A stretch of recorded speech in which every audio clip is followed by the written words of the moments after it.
ఓం శుభంకర్యే నమః. మీనరాశి వారికి ఫిబ్రవరి నెలలో గల గోచార ఫలితాలను తెలియజేస్తున్నాము, శ్రద్ధగా ఆలకించండి. మీనరాశి వారికి ఫిబ్రవరి నెలలో కొంత విశేషమైనటువంటి ఫలితాలనే గ్రహాలు అనుగ్రహించనున్నాయి. ముఖ్యంగా ఏదైతే గనక అంతఃశత్రువులు బాహ్య శత్రువులు ఉంటారో అటువంటి వారిని మనం గుర్తించవచ్చు. శత్రువు ఎదురుపడ్డా సరే చిదానందముతో ఉండటం అనేటువంటిది గమనార్హం.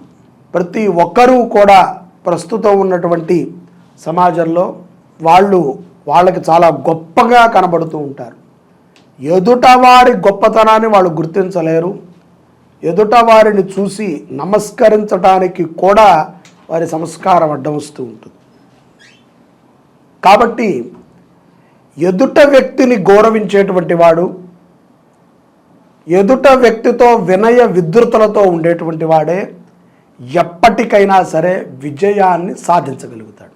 ప్రతి ఒక్కరూ కూడా ఒక నార్మల్ వ్యక్తిని చూసినా, ఒక పెద్ద వ్యక్తిని చూసినా వినయం అనేటువంటి దానిని ప్రదర్శించడం అవశ్యం. అతి వినయం కాదండోయ్, నార్మల్ వినయం. డబ్బుందని అహంకారం కానీ, విద్య ఉన్నదని చెప్పి గర్వము కానీ, ఏదీ లేదని కానీ చులకన భావన కానీ, ఏమీ తెలియకపోయినా సరే అన్నీ తెలుసు అనేటువంటి భావనని కానీ పెట్టుకోకూడదు. అటువంటి విషయంలో మీనరాశి వారు తస్మాత్ జాగ్రత్తగా ఉండాలి అని నేను చెప్తున్నా. ఎందుకంటే ఇటువంటి వారే మీకు ఈ మాసంలో ఎక్కువగా తాహసపడుతూ ఉంటారు. వారి ప్రభావం మీ మీద ఉంటుంది. శత్రు విజయాలని సాధించగలుగుతారు. ముఖ్యంగా ఆర్థికముగా నిలదొక్కునేటువంటి మాసం.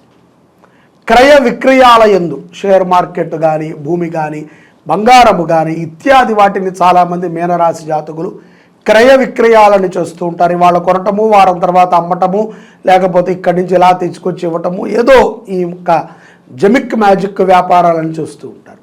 అటువంటి వారు చాలా జాగ్రత్తగా ఉండాలి. చాలా పెద్ద నష్టం మీకు పొంచి ఉంది.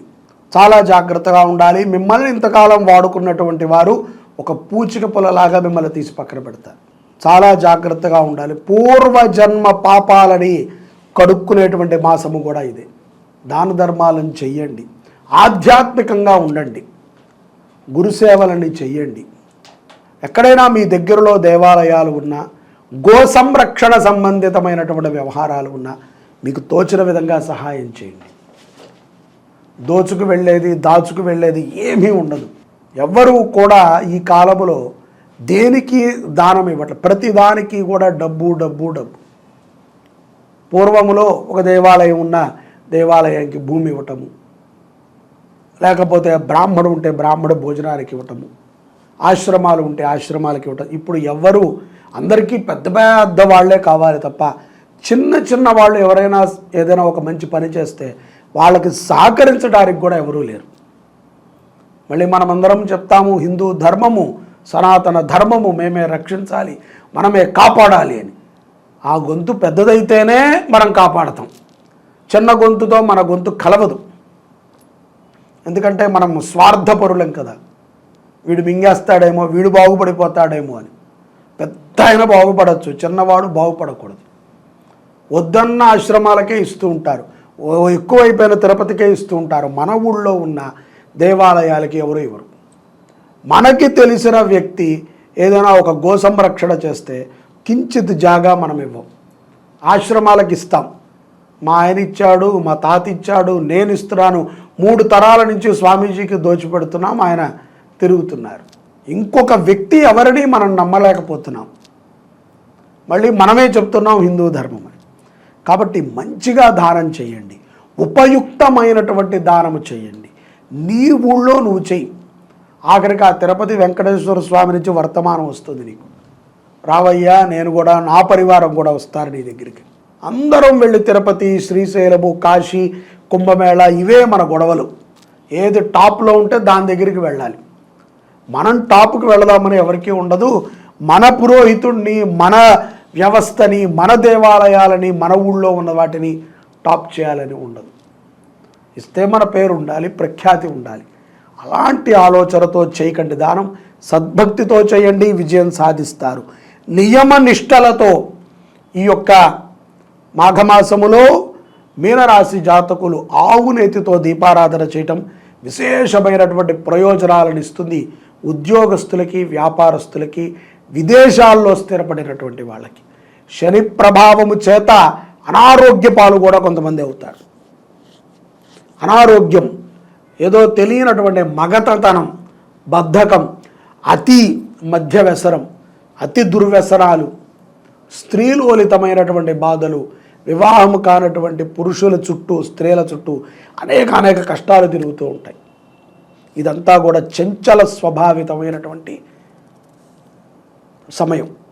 ఇప్పుడు ధ్యానము, మెడిటేషను, ధర్మము చేయాలి. ఉద్యోగం పట్ల శ్రద్ధని పెట్టండి, అంకిత భావంతో చేయండి. నూతన పరిచయాలని దగ్గరికి రానివ్వకండి. పౌర్ణమి తరువాత చేపట్టిన పనులన్నింటినీ కూడా విజయప్రదంగా సాధించగలుగుతారు. మీ ఆధ్వర్యంలో సనాతన ధర్మానికి పెద్ద పీట కూడా మీరు వేయగలుగుతారు. గొప్ప మనసు కలిగిన వారవుతారు. ఎన్నో కార్యాల యందు చైతన్యముతో ఉంటారు. కులవృత్తిని పోషించేటువంటి వారిని చూస్తే మీకు చాలా ఆనందంగా ఉంటుంది. పచ్చటి పాడి పంటల వ్యవహారాల యందు పౌర్ణమి తరువాత మీనరాశి జాతకులు పెట్టుబడులను పెడతారు. ఖరీదైనటువంటి భూములని అతి తక్కువ ధరకే కొనేటువంటి సందర్భాలు కూడా ఈ పౌర్ణమి తర్వాత మీనరాశి జాతకులకి గోచరిస్తున్నాయి. విలువైనటువంటి ఆభరణాలని బహుకరంగా పొందుతారు స్త్రీలు.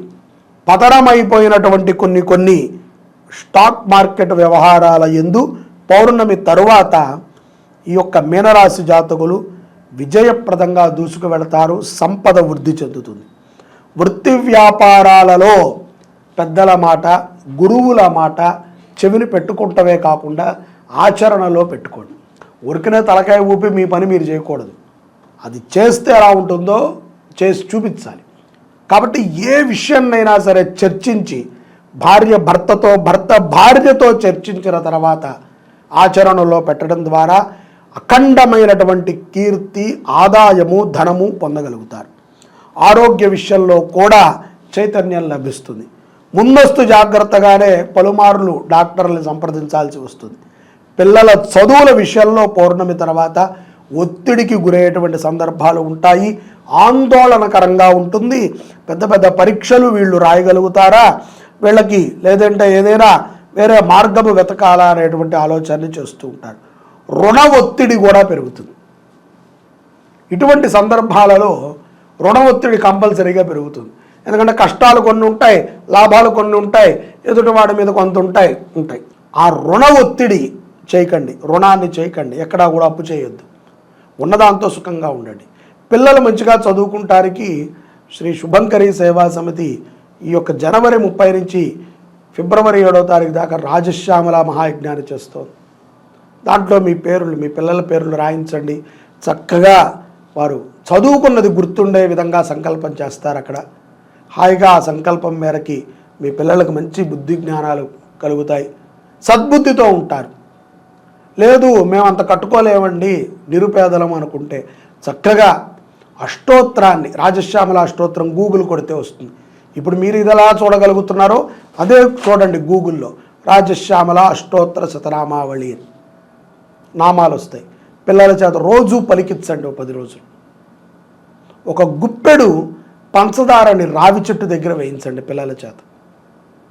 ఆవుకి ఒక 4 క్యారెట్లు తినిపించండి, దోసకాయ తినిపించండి, టొమాటో తినిపించండి మీకు కుదిరితే. అంతా కూడా మా దగ్గర డబ్బులు లేవంటే ఇది చూస్తున్నారు కాబట్టి అష్టోత్తరం చదివించండి. శ్యామల అష్టోత్తరం, రాజశ్యామల అష్టోత్తరం, విజయం పొందుతారు. అలాగే మీనరాశి జాతకులు ఈ యొక్క మార్గశీర్ష మాసములో సూర్యారాధన విశేషమైనటువంటి ఫలితం.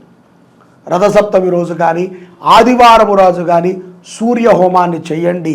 ఆరోగ్యమే కాకుండా ఆస్తిని కూడా సంపాదించుకోవచ్చు. ఆధ్యాత్మికమైనటువంటి ఆస్తి, బుద్ధిపరమైనటువంటి ఆస్తి, సంపదపరమైనటువంటి ఆస్తి, మానసిక పరమైనటువంటి ఆస్తి, ఇవన్నీ కూడా ఆస్తులే. మనము సంపాదన అంటే ఒక డబ్బే అనుకుంటాం. మంచి ఆస్తి అంటే పిల్లలకి మంచి ప్రవర్తన, మంచి ఆస్తి అంటే చెడు వ్యసనాలు లేనటువంటి పిల్లలు. ఎవరికైనా సరే ఆయుర్దాయం తీరితే ఒకటే లెక్క, కానీ చెడు వ్యసనాలతో పోయాడు అనేటువంటి మాట ఉండదు. శని ప్రభావం నుంచి కూడా సూర్యారాధన నుంచి బయటపడవచ్చు. కోర్టు వ్యవహారాల యందు కూడా విజయం పొందుతారు.